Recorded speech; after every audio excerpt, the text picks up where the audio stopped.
If we want to define a framework which could guide the world, which could guide the globe into a sustainable development path, we have to try to make sure that this framework and all the targets and goals that it will be composed of reflects properly what are some key elements that need to be there in order to really give a clear message to everybody. It must be a message which is understandable for everybody on how people, countries can move towards sustainable development while achieving their own development, while achieving growth.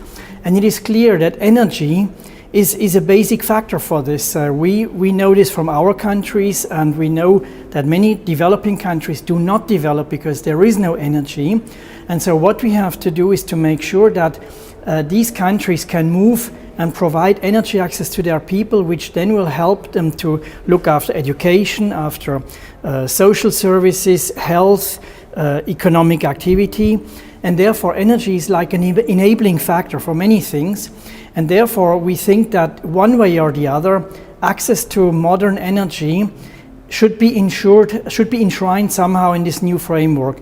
And that basically means efficient energy, that means renewable energy, not fossil energy or decreasing amount of fossil energy.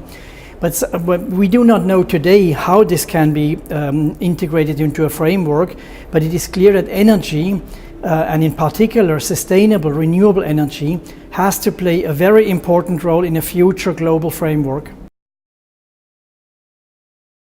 Well, you see, an interesting question is why is it that in many developing countries, and in particular in Africa, the rollout of access to energy does not seem to work. Africa is lagging far behind, with 600 million out of 1 billion not having access to energy.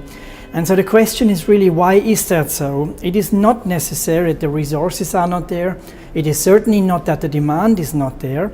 So it takes a number of elements which have to be there so that people can actually undertake the necessary steps to get energy. And the projects that we have seen tonight show in a very nice way that a certain number of basic elements have to be there to make it work. And so it was clear that the community approach, the local approach is very important. A little bit of startup finance is important. Knowledge of the technology is important. And the projects that we have seen tonight, they actually bring all this together very nicely. And so they can actually help us to understand what we need to do at a larger scale to actually make sure that it's not one community or not two, but it's tens of thousands of communities. But it will always be the same ingredients that need to be there. And in that sense, these projects can tell us very important lessons of how to do it, what is essential to make it work.